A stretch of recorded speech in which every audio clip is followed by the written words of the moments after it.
Hey everybody, welcome to the Mana Leak. I'm John as always, and it is that time again. It is time for set reviews.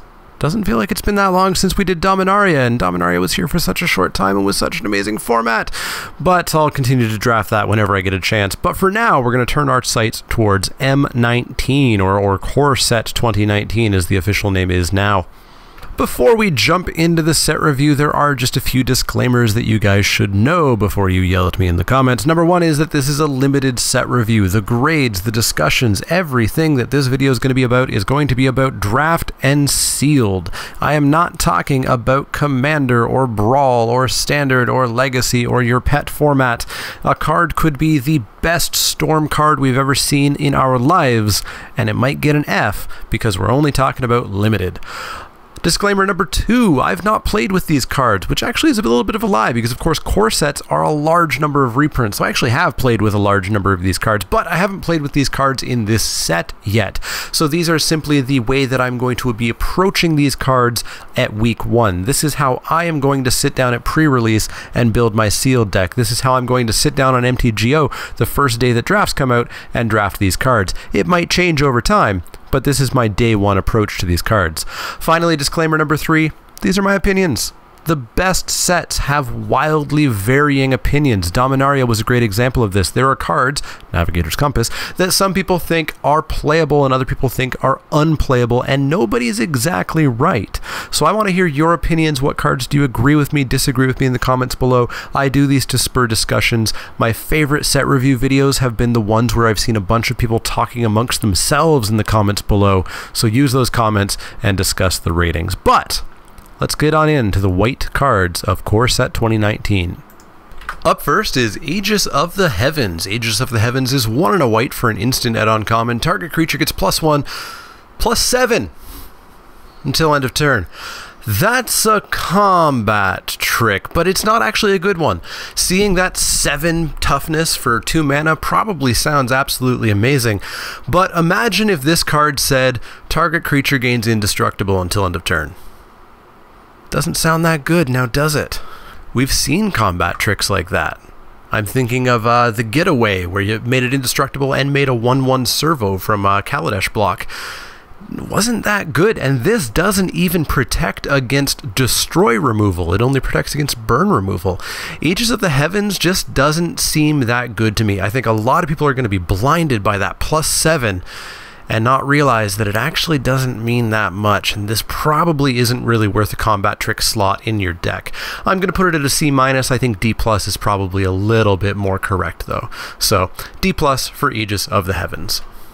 Up next is Aether Shield Artificer. Aether Shield Artificer is 3 and a white for a creature Dwarf Artificer at uncommon. She's a 3/3, and she says at the beginning of combat on your turn, target artifact creature you control gets +2/+2 and gains indestructible until end of turn. Well, this is a hill giant, and that's going to be a C- at best if you ignore the flavor text, so you're going to cut this the vast majority of the time. You're going to play it if you're pretty desperate for creatures. So that's in a base deck C-. But if you do have artifact creatures though, most specifically Thopters, because you're in the blue-white artifacts deck and you can get your hand on some Thopters, then this gets quite a bit better. Turning your 1/1 flyers into 3/3 flyers that also happen to be indestructible, it's going to be pretty good. At that point, it gets up to like a C+, maybe even a B-, depending on just how likely you're going to be getting a big amount of value out of it. I think in draft, I'd strongly prefer to have the other pieces first, and then pick up Aether Sphere Artificer. So Aether Sphere Artificer gets a C+ in base decks and upwards of a B- if you are in the Artifact Matters deck.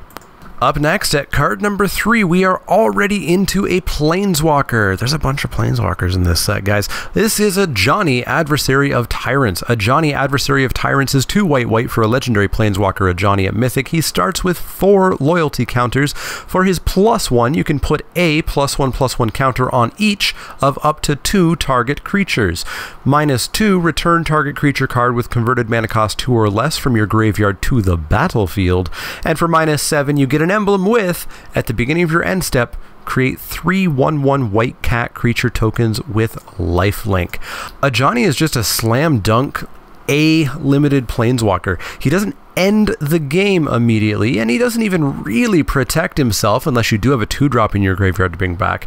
But with even a minimal board state, this will generate enough value for you to close out games. Now, because it does need that board, we're not going to bump this up to an A+, but this is exactly the Planeswalker that you're very happy to see in Limited. It goes in every single white deck you'll ever have, and if you do get to ult him, which will take some work, and you somehow not just ending the game already, you do get that inevitability of 3 lifelinking cats every turn. Easy A, always pick. Up next is Ajani's Last Stand, and no, this doesn't mean Ajani's dying in this set. This is a reference to a fight between Ajani and Nicol Bolas back in Conflux. Ajani's Last Stand is 2 white for a rare enchantment. Whenever a creature or planeswalker you control dies, you may sacrifice Ajani's Last Stand. If you do, create a 4/4 avatar creature token with flying. Also, when a spell or ability an opponent controls causes you to discard this card, you can, if you control a planes, create a 4/4 avatar creature token with flying. I'm honestly not exactly sure how to rate this, but I think it might be okay-ish, but honestly probably not. It's a 4-mana literally do nothing enchantment until a creature dies. Luckily, creatures do generally die, and maybe you can even help them along by sacrificing it yourself. But still, if you're winning, the card is stone dead. But I guess that doesn't matter because you're winning. It's kind of win more at that point. If you're behind, you need to hope that you also have a creature out, and then does a 4/4 stabilize you? Maybe, I guess. It's better than a 1/1. Ultimately, I don't know. I feel like the variance is too high on this. I'm going to actually start out not actively playing it, but I'll keep an eye on it for sure. The second effect, there is a discard theme in this set. The blue-black deck, in fact, looks to want to discard. I just don't think that you're going to reliably make your opponent discard this card. That's not under your control. We don't have random discard that much these days. So anyways, I'm going to start down on this on a C-. I'm going to let other people play it, but I am going to keep a close eye on it because I think it could jump up to like a B-. Up next, the Ajani cards keep coming. We've got Ajani's Pridemate. Ajani's Pridemate is 1 and a white for a creature cat soldier at uncommon. It's 2/2. Whenever you gain life, you may put a +1/+1 counter on Ajani's Pridemate. Yeah, so it's a 2/2 for 2. So it's already a bear. It's a bear with an upside, so we've got that going for it. The upside's a little bit narrow, however, there is a mechanic in this set. The white-black mechanic appears to be gaining life. This is something that core sets haven't terribly done in the past, but it seems like these new core sets do. They don't have new mechanics, really. They just have archetypes for each set. And the archetypes are really clearly defined here, and black-white is gain some life. So this card definitely goes in that deck, and if you can get a few counters on this, it's going to be good. In fact, even getting 1 counter on this will make it decent, and if you can load it up, it's going to be really good. I've got Ajani's Pridemate as a C+. I think you play it in every single white deck, and if you happen to have that life gain, and again, don't play bad life gain to enable this, play the good life gain, because there's enough of it, then this will be even better. So C+ for Ajani's Pridemate. Pretty happy to always have one. More Ajani's cards. We've got Ajani's Welcome. Ajani's Welcome is a single white mana for an enchantment at uncommon. Whenever a creature enters the battlefield under your control, you gain 1 life. See, there's life gain in this set. But this one's not good. 1 life is not enough to justify spending a card on this. In the Life Gain Matters deck, maybe this gets slightly better, but I still don't think so. It's 1 life per creature. You're spending an entire card slot to play this card. I think there's just better things out there. I would rather have a Skymarch Bloodletter. I would have a creature that gains me a life once than this that might gain me a life, 3, 4, 5 times. So I'm at a D- on Ajani's Welcome. I just don't like it, even in the Life Gain deck. Alright, finally we're out of Ajani's cards. Up next is Angel of the Dawn, not Angel of the Morning. Angel of the Dawn is 4 and a white for a creature angel at common. It's a 3/3 flyer, and when Angel of the Dawn enters the battlefield, creatures you control get +1/+1 and gain vigilance until end of turn. So this is a literal functional reprint of Dawnfeather Eagle from Aether Revolt, just it's an angel instead of a bird. It was fine enough there, and it should be fine enough here. Antheming your team for a turn can end games or break board stalls, and even if that doesn't go to plan, you still get a 3/3 flyer on subsequent turns. All in all, it's a very, very, very strong C+. I think I'd always play the first one. The second one, a little bit of a harder sell. So C+ for Angel of the Dawn. Up next is Cavalry Drillmaster. Cavalry Drillmaster is 1 and a white for a creature human knight at common. When Cavalry Drillmaster enters the battlefield, target creature gets +2/+0 and gains first strike until end of turn. So it's a piker, which isn't the best, and it's it's pretty cuttable if it's just a 2/1 for 2, but this does get some value if you draw it later in the game. So you could play it on turn 2 and you've got a 2/1. Maybe you're feeling aggressive that day. But if you draw it on turn 6, you can give something else, a flyer perhaps, an unblockable creature, a trample creature, something else, +2/+0 in first strike. All in all, I think it's fine. I think C+ is appropriate here. I'd play it probably every time that I have it, but it is a later pick for sure. So C+ for Cavalry Drillmaster. Up next is Cleansing Nova. Cleansing Nova is 3 white for a sorcery at rare. Choose one. Destroy all creatures, or destroy all artifacts and enchantments. Now, there are some enchantments in this set. We've already seen a couple, and there are some artifacts in this set, but 99% of the time, you're going to be wrathing the board with this card. Now, wraths typically aren't the best in Limited, almost always because they're in non-control colors. They're typically in white, which typically doesn't control the board. If there were a whole bunch of blue-black wraths, well, then maybe we'd be a little bit more into it. If you're in white, you're likely to be an aggressive go-wide strategy, which is exactly contrary to this card. No real white-X combination wants a wrath, typically, so I typically avoid these like crazy. Even though there's some situations where it could be a reset button on the game, I still don't care for them. So I'll probably avoid this a good bit. I think people will pick it and play it more highly than I ever will, so I'll probably never get to have it. You do have to respect it if you are playing against white and your opponent doesn't seem to be playing creatures, holding them back in their hand. Maybe don't overextend into this. Maybe let them see if this is there. Don't play too around it, however, because it is a rare, so it's just unlikely to be in your opponent's hand a lot of the time. Be careful with your creatures. Don't overextend, and you'll be fine playing against this. And personally, I don't really want to play a Wrath, certainly not one for 5 mana. So I'm at D+ on this. Some people will certainly rate it higher, though. Up next is Daybreak Chaplain. Daybreak Chaplain is 1 and a white for a creature human cleric at common. It's a 1/3 with lifelink. And that's it. I'm not super sold on a 1/3 for 3. It has to do something really good, like the Dominaria ones. Tap for a mana, or bring back a spell if I kick it. In this case, it's just a 1 power lifelink, which is not enough for me. I'm going to cut this very regularly. Even in the life gain deck, there's just better ways of gaining life than this. So I'm at a C- on Daybreak Chaplain. I'm going to play it as little as possible. Up next is Dwarf Priest. Dwarf Priest is 3 and a white for a creature Dwarf Cleric at common. It's a 2/4. When Dwarf Priest enters the battlefield, you gain 1 life for each creature you control. So it's a 4 mana 2/4, which is a pretty standard stats. We see that a lot, typically on knights though, not necessarily on clerics. Gaining a life for each creature, it's okay. You know, again, the life gain deck, here's a card for you, but there are better cards, I think. You'll always gain at least the 1 life, so that's nice, and maybe getting some more is cool. But I don't know. 2/4s aren't typically where I really want to be, so I'm going to put this one at a C- as well. I'm just not going to be really happy to see these guys. There's better cards for the life gain deck, and there's significantly better cards for non-life gain white decks. Up next is Gallant Cavalry. Gallant Cavalry is 3 and a white for a creature human knight. It's a 2/2 with vigilance, and when Gallant Cavalry enters the battlefield, create a 2/2 white knight creature token with vigilance. This seems totally fine. It's literally called a cavalry, except only half of it is susceptible to bounce, and the other half is actually something that your opponent's going to actively not want to bounce. Seems like a really high pick common right at the top of the mid pack. There's 0 white decks that I wouldn't want one of these in, or even 2. It's good. I'm slightly surprised it's common. I guess Call the Cavalry was common, but it was really good. So B- for Gallant Cavalry.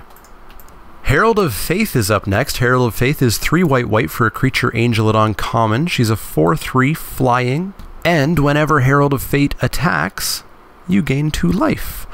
This is actually pretty good. Like, without Sarah Angel being in the set, this is quite good. Sure, it's got slightly low toughness and it doesn't have vigilance, but, you know, ignoring the rares in the set, this is topping out on the high end of power of creatures. Should be a relatively high pick, and it's almost entirely due to the stats. The 2 life gain each swing is cool. It'll be handy to keep you in the game, and it'll be great. Here's a great card for the Life Gain Matters deck, but the 4/3 flyer for 4 alone is already just a good card. I think this is a straight B-, maybe even just a solid B in every deck. maybe bumps up to a B+ if you happen to be in the life gain deck. Up next is Hieromancer's Cage. Hieromancer's Cage is 3 and a white for an enchantment at uncommon.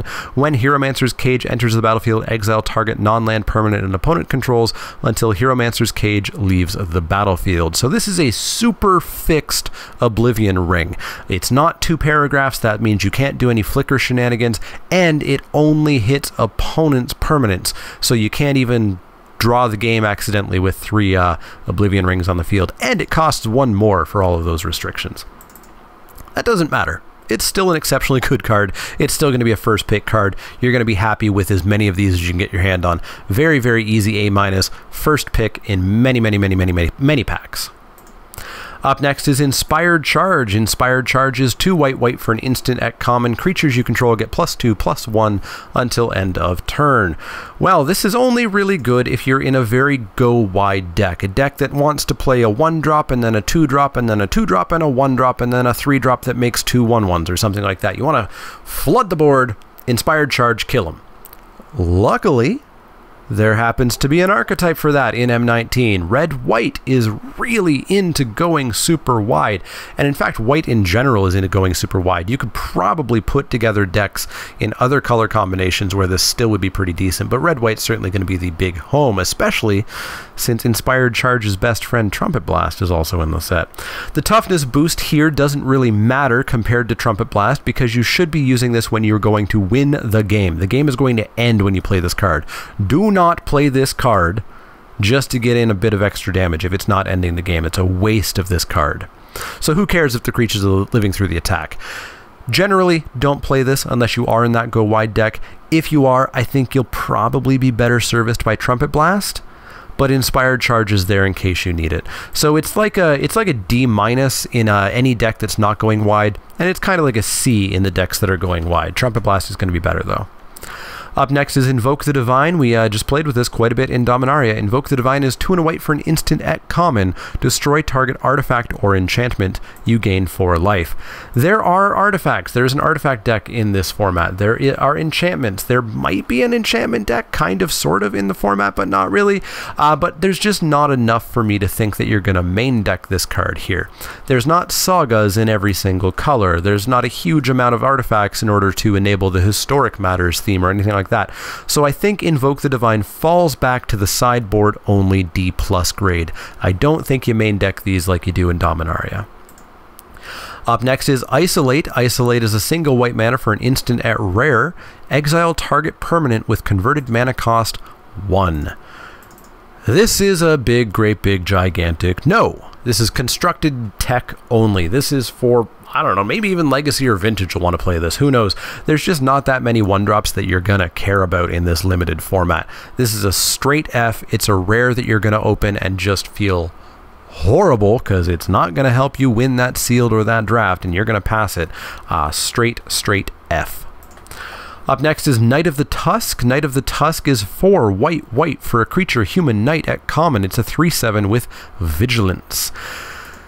That's one big number, but it's on the wrong side for me. I don't want to pay a 6 mana cost for something that is not in any way, shape, or form ending the game. I don't want to pay 6 mana for a creature that I'm happiest leaving it at home and blocking with.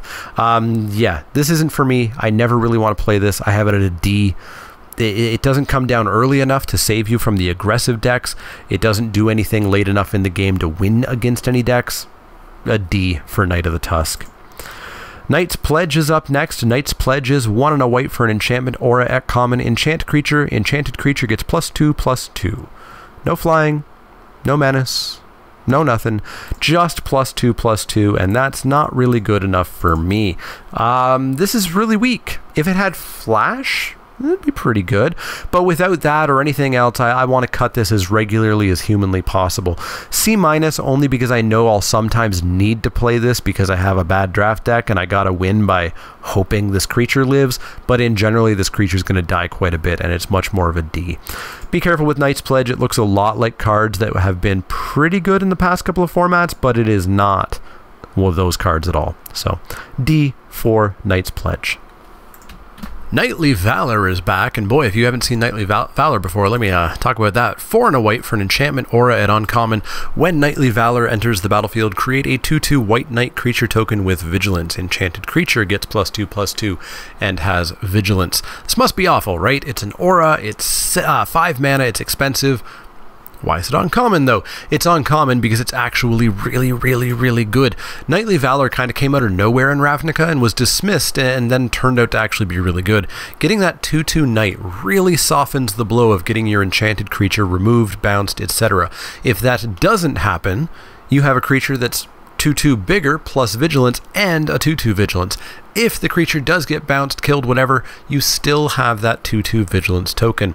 Now, you don't want to load up on these, and I wouldn't pick this in the first few picks, but it is surprisingly good. It's an easy C+ that I'd play in most white decks. Up next is a legend, Lina, Selfless Champion. Lina, Selfless Champion is 4 white for a legendary creature human knight at rare. She's a 3/3.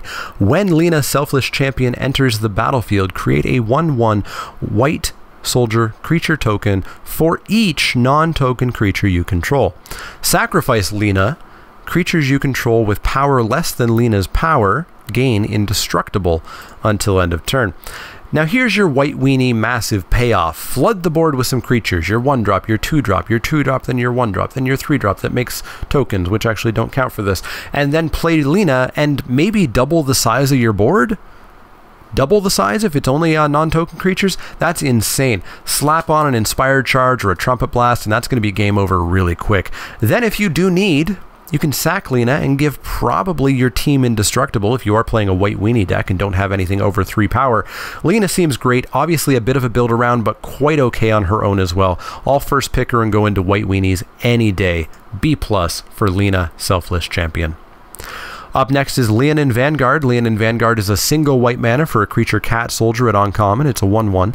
At the beginning of combat on your turn, if you control 3 or more creatures, Leek Vanguard gets +1/+1 until end of turn, and you gain 1 life.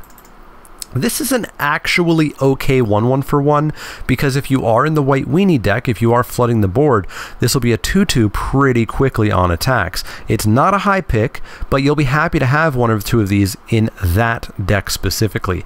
If you are not in that deck, if you're not going wide, don't touch this with a 10-foot pole. It's a D or a C+, depending on the deck. Up next is Leek War Leader. Leek War Leader is 2 white for a creature cat soldier at rare. It's a 4/4. Whenever Leek War Leader attacks, create 2 1/1 white cat creature tokens with lifelink that are tapped and attacking. This is extremely solid. It's a vanilla passing 4/4 that attacks as a 6/6. Fills the board with weenies if they live. Easy first pick, something that could snowball out of control. No evasion's going to keep this War Leader at an A-, but it'll be one of the easier first picks in the format, I think. This card is great. It's, I guess maybe it doesn't quite end games without flying or something, so let's actually revise that to a B+, but it is a very strong B+ for Leek War Leader. Up next is Loxodon Linebreaker. Loxodon Linebreaker is 2 and a white for a 3/2 creature elephant soldier at common. That's it. Vanilla 3/2 for 3. Better than a 2/3 for 3, and that's about all that I can possibly say about this. You'll play this as creature fillers when you need bodies, but you should otherwise cut these for better cards. C- for the poor elephant soldier. Up next is Luminous Bonds from Ixalan. Luminous Bonds is 2 and a white for an enchantment aura at common. Enchanted creature can't attack or block. It's pacifism for 1 more, and that is still a fantastic card. B+ for Luminous Bonds. You'll first pick this in many packs and feel pretty good about it. The only place where this slightly fails is if you put it on a creature that has an activated ability. They still get to activate that ability. But if it's a scary creature, this still did what it needed to do, making it not attack or block. So B+ for Luminous Bonds. Make a Stand is up next. Make a Stand is 2 and a white for an instant at a common. Creatures you control get +1/+0 and gain indestructible until end of turn. This is another decent include in the white weenies deck. It's not Trumpet Blast, it's not Inspired Charge, it is just +1/+0 until end of turn.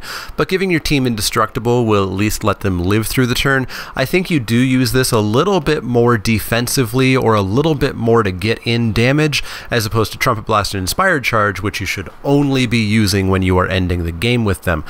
This is probably just fine if you are go wide, if you are definitely going to want to be protecting your entire team. I don't know that it's always going to make the cut. I think it is just going to kind of be a typical C- combat trick. It's one that if you have a spot, you'll play it. I don't think it just goes into every single deck though. So C- for make a stand. It's going to have some uses. It's going to blow me out, and it's also going to be really underwhelming a lot of the time. So C- for make a stand. Up next is a reprint I really love from Innistrad, Mentor of the Meek. Mentor of the Meek is 2 and a white for a creature human soldier at rare. It's a 2/2. Whenever another creature with power 2 or less enters the battlefield under your control, you may pay 1 generic mana. If you do, draw a card. This is really good. Along with Lina, this is just a great pickup for the white weenie deck. It's a build around. You obviously want to be in that white weenie go wide deck, but this will be very good in that deck. One of the worst parts of these decks is running out of cards quickly because you're double spelling really fast. On turn 3 or turn 4, you might be dropping 2 creatures a turn and you're going to run out of cards. Getting to pay an extra mana to draw a card is a key in these decks. First pickable, though not bomb per se, just really, really good. So B+ for Mentor of the Meek. If you're not in the white weenie deck, if you're only going to trigger this, you know, less than half the time, this still is decent. I'd still keep it at like a B- or a C+, but in the right deck, it is a B+ for sure.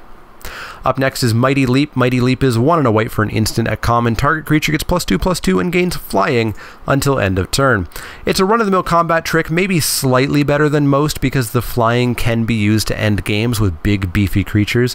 Still, very low pick and a card that you'll cut if you're flush with good cards. So C+ for Mighty Leap. Militia Bugler is up next. Militia Bugler is 2 and a white for creature human soldier at uncommon. It's a 2/3 with vigilance. When Militia Bugler enters the battlefield, look at the top 4 cards of your library. You may reveal a creature card with power 2 or less from among them and put it into your hand. Put the rest on the bottom of your library in a random order. So it's a 2/3 that draws me a card if I hit a weenie. Well, that's solid in the white weenie deck, and even in a less archetypal deck, I'd play this if I had even an okay chance of hitting something. Obviously, white is strongly supporting that go wide strat with Mentor, Inspired Charge, Lina, etc. Probably never a first pick, but quite good once you're heading in this direction, and I probably wouldn't feel too bad playing this in most decks. So C+ for Militia Bugler. Up next is Novice Knight. Novice Knight is a single white mana for a 2/3 creature human knight at uncommon with Defender. Defender, meaning it can't attack. It's a 2/3 with Defender. As long as Novice Knight is enchanted or equipped, it may attack as though it didn't have Defender. So aha, it can attack. It just requires a whole lot of work. I'm not sold on this. A 2/3 wall is going to be outclassed real quick, and having to play enchantments or equipment isn't really my jam unless they're really, really good. And if I do, I get a 2/3? Likely late enough in the game that I've drawn this card and played this card and drawn the enchantment or the equipment. If it's the equipment, I've played the equipment and then I've passed the turn and then I've used the mana that I need to equip the equipment. I get a 2/3. That's going to be turn 5, turn 6. Why am I getting a 2/3? Why do I care about this? Just because it cost 1 mana originally. I'm not sold on this. Maybe if you're trying out Knight Tribal, which is quote-unquote a deck in this format. All in all, I think I cut this very, very often. I've got it at C-, and I kind of want to even be a little bit more harsh on that. Up next is Resco Swiftclaw. Resco Swiftclaw is 1 and a white for a creature cat warrior at common. It's a 3/1, and that's it. It's my favorite stats. It's a blade, named after Blades of the Sixth Pride or something like that from Time Spiral, which was the first 1 and a white 3/1. Yeah. These are nice aggressive creatures. They're slightly bigger than what your Mentor or your Bugler wants them to be, but this will work great in an aggressive white deck. Nothing higher than a C. I do love these cards. I will continue to pick them a little higher than I should, just like Raptor Buddy from Ixalan and just like every other 3/1 for 2 ever. But realistically, they're just a C. Pegasus Courser is back from Dominaria. Pegasus Courser is 2 and a white for a creature Pegasus at common. It's a 1/3 flying. Whenever Pegasus Courser attacks, another target attacking creature gains flying until end of turn. We just saw it. We know exactly how good it is. It's not a first pick, but relatively high once you're starting to go into white. It's a 1/3, which actually blocks somewhat okay, especially flyers. And if you don't need this to block, then it gets in for 1 on turn 4 or whatever. And then it starts to, you know, fly things. If it's a 2-drop, if it's a 3/1, if you're in green, maybe you're throwing a 10/10 at them in the air. Really good card. C+ for Pegasus Courser. Remorseful Cleric is up next. Remorseful Cleric is 1 and a white for a creature Spirit Cleric at rare. It's a 2/1 flying. Sacrifice Remorseful Cleric. Exile all cards from target player's graveyard. It's a 2/1 flyer for 2. These are decent. They're very high C+ at least, and frankly, I pick them and play them like B-. The effect is fairly meaningless, though. Maybe 1 in 50 games that'll actually be relevant. There is somewhat of like a self-mill zombie theme sort of in black. I don't think it's really well supported enough that you ever take this and go, aha, I'm going to just instantly win some games. You take this because it's a 2/1 flyer for 2, which is good. B- for me, probably closer to a C+, but I really like 2/1 flyers for 2. Up next is Resplendent Angel. Resplendent Angel is 1 white for a creature angel at Mythic. It's a 3/3 flyer. At the beginning of each end step, if you gained 5 or more life this turn, create a 4/4 white angel creature token with flying and vigilance. How do you gain that 5 life? Well, for 3 white, 6 mana, until end of turn, Resplendent Angel gets +2/+2 and gains lifelink, becomes a 5/5 lifelinker. Yeah, I don't know. If you're hitting with this for 5 already, you're just winning the game. That 4/4 is just win more, to be honest. Still, it does give a nice bit of inevitability where even if they kill this creature, you're still going to have those 4/4 angels backing you up. And it is a vanilla 3/3 flyer for 3, which is very, very, very not something you see often. In fact, I saw a bit of trivia. This is the first time we've ever had a 3/3 flyer for 3 without a downside. Easily first pick.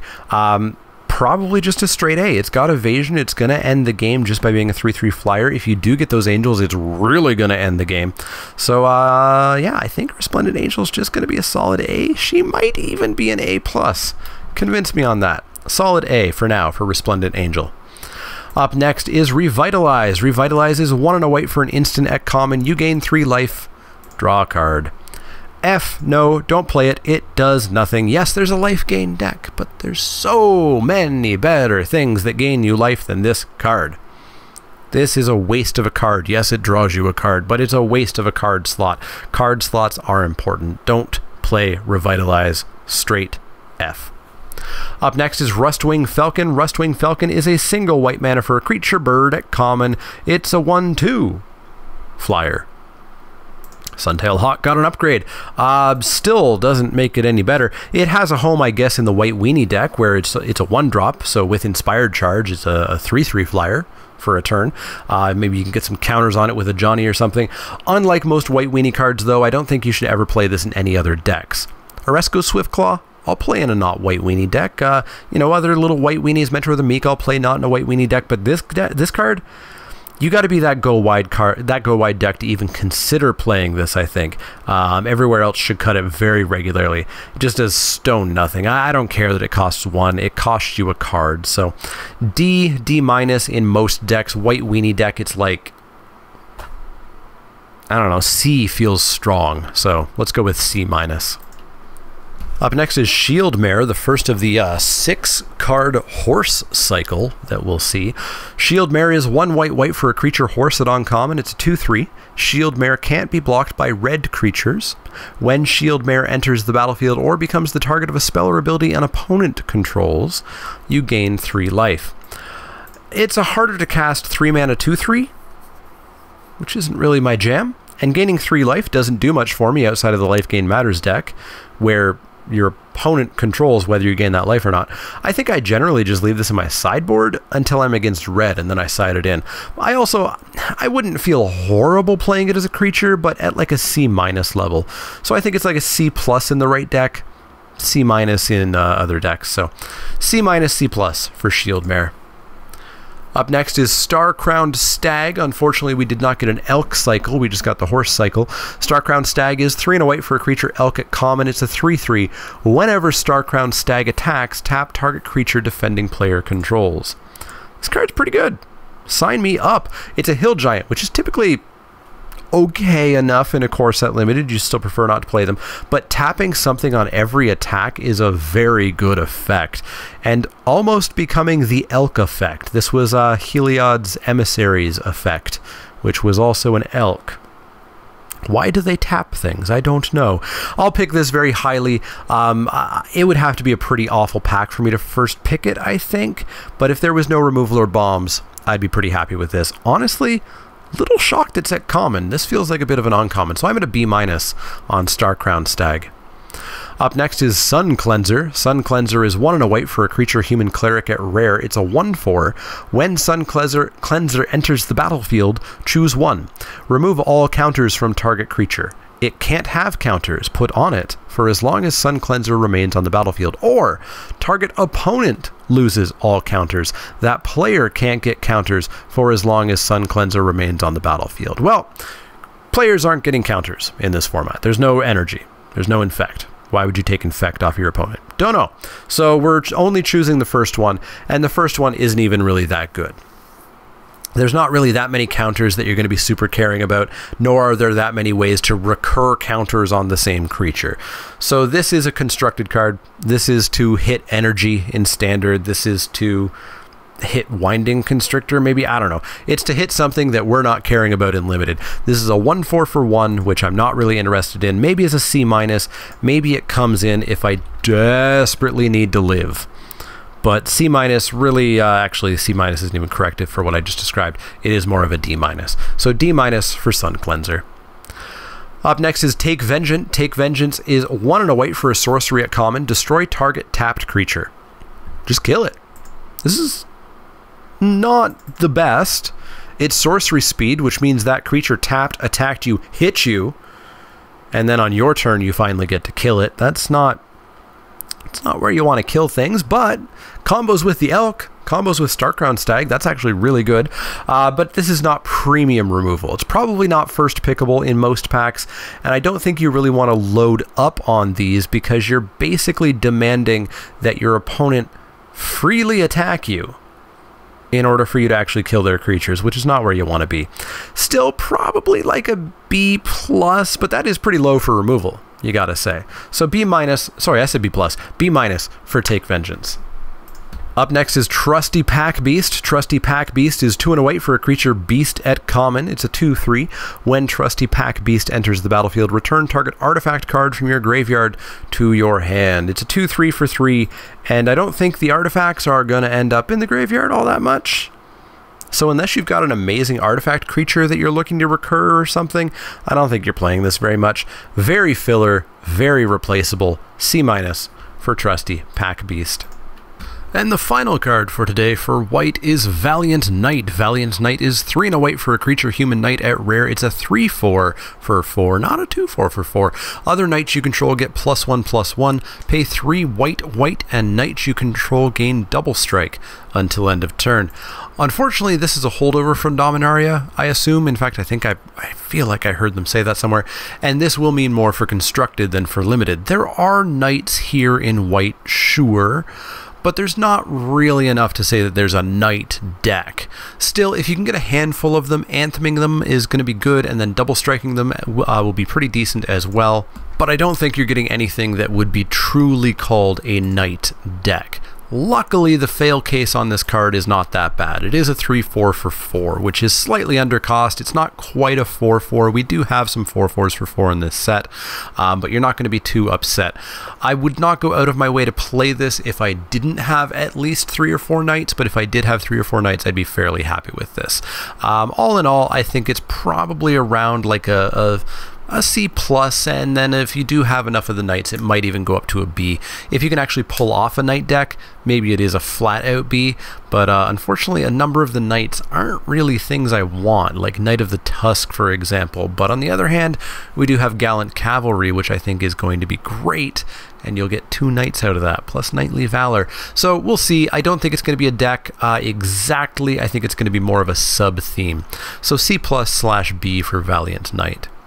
So that's going to wrap it up for all of the white cards today. White looks interesting. It doesn't necessarily look super strong, and that's probably because such a big part of it is kind of the white weenie go wide deck. None of those cards are strong, but when you play like 10 of them over 5 turns and then give them +2/+1, the game is still over, even though it didn't look that strong. So I'm going to be definitely on the lookout for that. I'm not too happy or too excited with the life gain deck part of white, but the artifact side looks cool. The white weenie looks really cool. Let me know what cards you're excited about, which cards you think I was right on, I was wrong on. Discuss with yourselves in the comments below, etc. If you do have any questions, comments, or suggestions, you can find me on Twitter at the Manaleek. That's L-E-E-K, like the vegetable, not the card. You can also find me at facebook.com/themanaleek, twitch.tv/themanaleek, and patreon.com/themanaleek. If you like the content, click that thumbs up button, click subscribe if you want to see more, and if you do have questions, comments, or suggestions, let me know. Otherwise, see y'all tomorrow for the blue set review.